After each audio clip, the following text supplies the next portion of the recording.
ওম নমো ভগবতে বাসুদেবায়। যোগিনী একাদশী 2026। তারিখ, তাৎপর্য, ব্রতকথা, আচার। যোগিনী একাদশী পূজা মুহূর্ত। তারিখ, একাদশী তিথির সময়সূচি।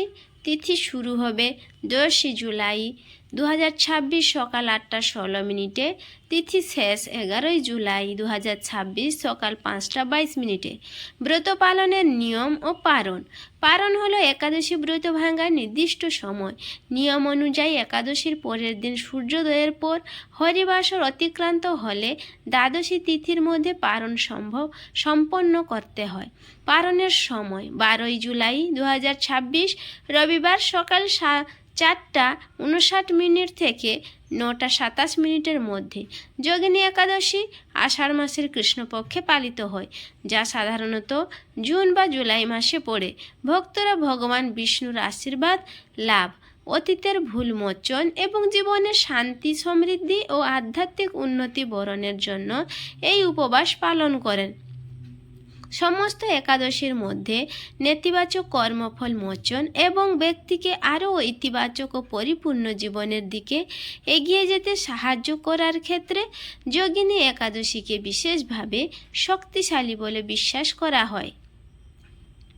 লোকেরা উপবাস পালন করেন এবং দিনটি ভগবান বিষ্ণুর আরাধনা, তাঁর নাম জপ, ধর্মগ্রন্থ পাঠ এবং আত্মসংযম অনুশীলনে অতিবাহিত করেন। এখানে কেবল খাদ্য পরিহারের উপরই নয়, বরং নেতিবাচক চিন্তা ও কর্ম নিয়ন্ত্রণের উপরও জোর দেওয়া হয়। যোগিনী একাদশীর জ্যোতিষশাস্ত্রীয় তাৎপর্য।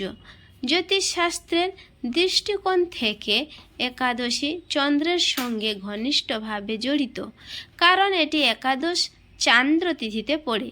চন্দ্র আমাদের আবেগ, চিন্তা, অভ্যাস এবং মানসিক সুস্থতাকে নিয়ন্ত্রণ করে। চন্দ্র যখন তার চক্রের মধ্য দিয়ে ধীরে ধীরে অগ্রসর হয়, তখন একাদশী জীবনে আরও বেশি মানসিক ভারসাম্য এবং আধ্যাত্মিক সচেতনতা গড়ে তোলার এক আদর্শ সুযোগ করে দেয়। যোগিনী একাদশীর তাৎপর্য বিশেষভাবে ভগবান বিষ্ণুর লালন পালনকারী ও রক্ষাকারী শক্তির মধ্যে নিহিত। বিশ্বাস করা হয় যে এই দিনে করা প্রার্থনা, উপবাস, দান এবং আধ্যাত্মিক অনুশীলন নেতিবাচক কর্মফলের প্রভাব কমাতে এবং ইতিবাচক গ্রহের প্রভাবকে শক্তিশালী করতে সাহায্য করে। সারা বছর পালিত 24টি একাদশীর মধ্যে যোগিনী একাদশীকে বিশেষ বলে মনে করা হয়। একাদশী পঞ্জিকা অনুসারে এটি ভগবান বিষ্ণুকে উৎসর্গীকৃত অন্যতম আধ্যাত্মিকভাবে ফলপ্রসূ উপবাসের দিন এবং বিশ্বাস করা হয় যে এটি মানসিক শান্তি, সমৃদ্ধি এবং পূর্বজন্মের কর্মফল থেকে মুক্তি নিয়ে আসে।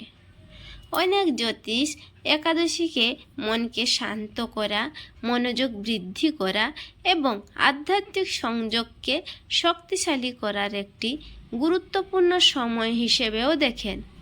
যেহেতু আমাদের কর্ম গ্রহের শক্তি দ্বারা প্রভাবিত হয়, তাই যোগিনী একাদশীর মতো দিনগুলি সচেতনভাবে ইতিবাচক চিন্তা ও কর্মের সঙ্গে নিজেদেরকে সংযুক্ত করার সুযোগ করে দেয়। ভগবান বিষ্ণু ভক্তদের জীবনে যোগিনী একাদশী একটি অত্যন্ত গুরুত্বপূর্ণ দিন। এটি আষাঢ় মাসে শুক্লপক্ষে চন্দ্রের শুক্লপক্ষে উদযাপিত হয়। পদ্মপুরাণ অনুসারে নির্জলা একাদশীর পর এটি সবচেয়ে তাৎপর্যপূর্ণ একাদশী। ভক্তরা এই দিনে তাদের পাপ মোচন, সৌভাগ্য আনয়ন এবং আধ্যাত্মিক মুক্তির জন্য উপবাস রাখেন। যোগিনী একাদশী কি? হিন্দু ধর্মে একাদশী অন্যতম শক্তিশালী একটি দিন। মানুষের বিশ্বাস এই দিনে উপবাস রাখলে মন, শরীর ও আত্মা শুদ্ধ হয়। সমস্ত একাদশীর মধ্যে যোগিনী একাদশী সবচেয়ে তাৎপর্যপূর্ণ। দীর্ঘস্থায়ী অসুস্থতা বা চর্মরোগের মতো শারীরিক কষ্টে থাকা কোনো ব্যক্তিকে আরোগ্যদানের ক্ষমতা এই দিনটির রয়েছে। ভক্তরা সারা রাত কীর্তন বা ভজন করে এই দিনটি উদযাপন করেন। তারা মানসিক শান্তি ও সার্বিক মঙ্গলের জন্য ভগবান বিষ্ণুর ধ্যান ও আরাধনা করেন। যোগিনী একাদশীর কাহিনী ও মাহাত্ম্য। এই শুভ একাদশীর কাহিনী শুরু হয় অলকাপুরীর রাজা কুবেরকে দিয়ে। তিনি ছিলেন দেবতাদের কোষাধ্যক্ষ। উপরন্তু তিনি ভগবান শিবের একনিষ্ঠ ভক্ত ছিলেন। তার হেমামালী নামে একজন পরিচারিকা ছিল। সে ছিল তার মালি। কুবেরের জন্য মানস সরোবর হ্রদ থেকে তাজা ফুল নিয়ে আসা হেমামালীর কাজ ছিল, যাতে তিনি ভগবান শিবের পূজা করতে পারেন। একদিন কুবেরের স্ত্রী স্বরূপবতীর রূপে মুগ্ধ হয়ে তিনি ফুল সংগ্রহ করতে অবহেলা করেন। তিনি তার স্ত্রীর সঙ্গে সময় কাটানোর জন্যই এমনটা করেছিলেন। এই অবহেলার কারণেই হেমামালীর ক্ষতি হলো, কারণ কুবের পূজা শুরু করলেন। পূজার সময় তিনি দেখলেন যে ভগবান শিবকে নিবেদন করার মতো কোনো ফুল নেই। এতে কুবের ক্রুদ্ধ হলেন। কুবের যখন দেখলেন যে হেমামালী তার স্ত্রীর সঙ্গেই মগ্ন, তখন তিনি আরও ক্রুদ্ধ হলেন। ক্রোধে কুবের হেমামালীকে কুষ্ঠরোগ এবং তার প্রিয়তমা স্ত্রীর থেকে বিচ্ছেদের অভিশাপ দিলেন। হেমামালী বহু বছর ধরে যন্ত্রণায় ভুগলেন। পরে তার ঋষি মার্কণ্ডেয়র সঙ্গে দেখা হলো। ঋষি হেমামালীকে যোগিনী একাদশীতে উপবাস রাখতে এবং ভগবান বিষ্ণুর পুজো করতে পরামর্শ দিলেন। হেমামালী ঋষি মার্কণ্ডেয়র পরামর্শ শুনে উপবাস পালন করলেন। তিনি কুষ্ঠরোগ থেকে আরোগ্য লাভ করলেন এবং তার স্ত্রীর সঙ্গেও পুনর্মিলিত হলেন। এই সম্পূর্ণ কাহিনীটি ভগবান কৃষ্ণ পদ্মপুরাণে যুধিষ্ঠিরকে বর্ণনা করেছিলেন। যোগিনী একাদশীর তাৎপর্য। মানুষের বিশ্বাস ছিল যে 2026 সালের যোগিনী একাদশী সমস্ত শারীরিক অসুস্থতা নিরাময় করে সুস্বাস্থ্য আনতে পারে।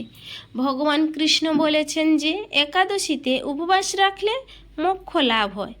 পদ্মপুরাণ অনুসারে এই দিনে উপবাস রাখলে জীবনে শুভ পরিবর্তন আসে। ব্রহ্মবৈবর্ত পুরাণ অনুসারে বিশ্বাস করা হয় যে যদি কেউ এই দিনে উপবাস রাখেন তবে তা ৮৮,০০০ ব্রাহ্মণকে খাওয়ানোর সমান হয়। যোগিনী একাদশীতে ব্রত পালন করলে ভগবান বিষ্ণুর আশীর্বাদ লাভ হয়। তিনি তার সকল ভক্তকে সমৃদ্ধি ও ধনসম্পদ দিয়ে আশীর্বাদ করেন। এই ব্রতটি প্রতি বছর আসে, তাই যদি গত বছরের ব্রতটি পালন করতে না পারেন তবে এই বছরের ব্রত থেকে উপকৃত হতে পারেন। যোগিনী একাদশী পালনের উপকারিতা। অতীতের পাপ মোচন করুন। যোগিনী একাদশীর অনেক উপকারিতা রয়েছে, তবে প্রধানটি হল ব্যক্তিকে অতীতের পাপের পরিণতি থেকে মুক্তি দেওয়া। যদি কেউ এই দিনে উপবাস রাখেন তবে তিনি তার অতীতের ভুলের জন্য ক্ষমা লাভ করবেন।